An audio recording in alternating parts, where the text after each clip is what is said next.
Radhe Radhe everyone. आज मेरा IBPS PO का एग्ज़ाम था सेकंड शिफ्ट में। और मेरा एग्ज़ाम कुछ ख़ास अच्छा नहीं गया है, लेकिन अ, मैं अपना ऑनेस्ट एक्सपीरियंस मेरा क्या रहा।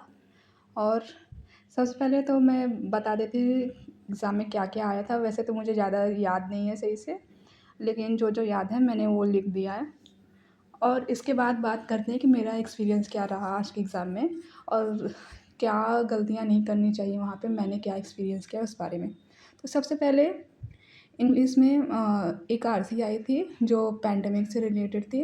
पैंडेमिक तो नहीं कह सकते हैं, लेकिन पैंडेमिक का एक एग्ज़ाम्पल दिया हुआ था। और उसके बाद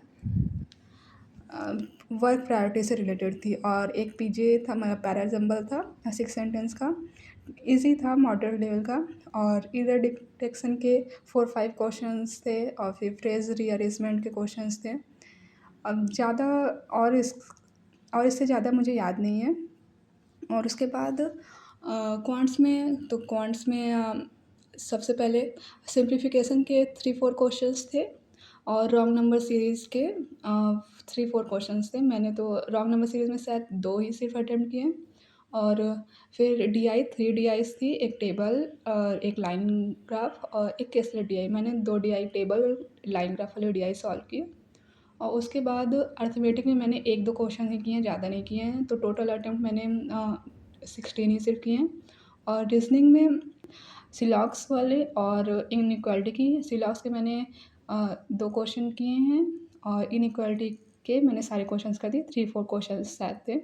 और उसके बाद ब्लड रिलेशन का एक क्वेश्चन था, मैंने ट्राई किया लेकिन वो नहीं हुआ था मुझसे। और 2 पज़ल्स मैंने सॉल्व की थी।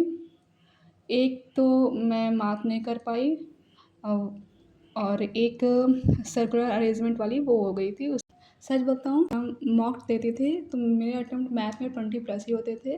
रीजनिंग थोड़ा कम सही थी, 15+ ही होते थे।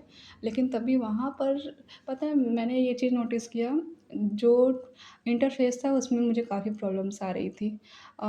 मैंने टेक्स्ट बुक का मॉक टेस्ट परचेज़ किया था, वो मेरे पास पहले से था। तो मैंने कुछ नया नहीं परचेज़ किया था, मैंने सोचा इसी से हो जाएगा। और यहीं पर मेरी सबसे बड़ी गलती हुई। क्योंकि मैंने और लाइव मॉक्स दिए थे, लेकिन ऐसे ज़्यादातर मॉक्स मैंने टेक्स्ट बुक पर ही दिए थे। तो उसमें क्या था, उसका इंटरफ़ेस और जो मेन एग्ज़ाम का इंटरफ़ेस है, काफ़ी डिफ़रेंस है उसमें। उसमें सबसे ज़्यादा तो डिस्ट्रैक्शन जो बैकग्राउंड में रोल नंबर्स लिखे रहते हैं, उससे सबसे ज़्यादा डिस्ट्रैक्शन होता है। और ये भी रहता है कि जैसे आप स्किप करके दूसरे क्वेश्चन, नेक्स्ट क्वेश्चन में जा रहे हैं, तो थोड़ा-सा टाइम लगता है, 1 सेकंड का थोड़ा-सा टाइम लगता है। जैसे स्मूथली आप घर पर मॉक अपने देते हो उसमें होता है, वैसा उसमें नहीं होता। तो इसमें थोड़ा दिक्कत आ रही थी मुझे। और जब एक बार क्वेश्चन्स नहीं बनने लगते, कॉन्फिडेंस अपने आप डाउन हो जाता है, और इसी वजह से मेरा एग्ज़ाम कम सही हुआ। और बस यही था। ओवरऑल तो सभी चीज़ मैंने बता दी है। अब ये एग्ज़ाम चाहे जैसा हो गया हो, लेकिन मैंने एग्ज़ाम सेंटर से निकलते ही मैंने ये चीज़ डिसाइड कर लिया कि अगले एग्ज़ाम का मेरा एक्सपीरियंस ऐसा बिल्कुल नहीं होना चाहिए। सो मैंने आज ही अपने नेक्स्ट एग्ज़ाम के लिए स्ट्रैटेजी पूरी एकदम बना ली है, और ये मैं अपने नेक्स्ट वीडियो में जो शेयर करूँगी। और एक बात और मैं बताना चाहती हूँ कि एग्ज़ाम आपका चाहे जैसा हो, बस आपको थोड़ा कामनेस बना के रखनी है।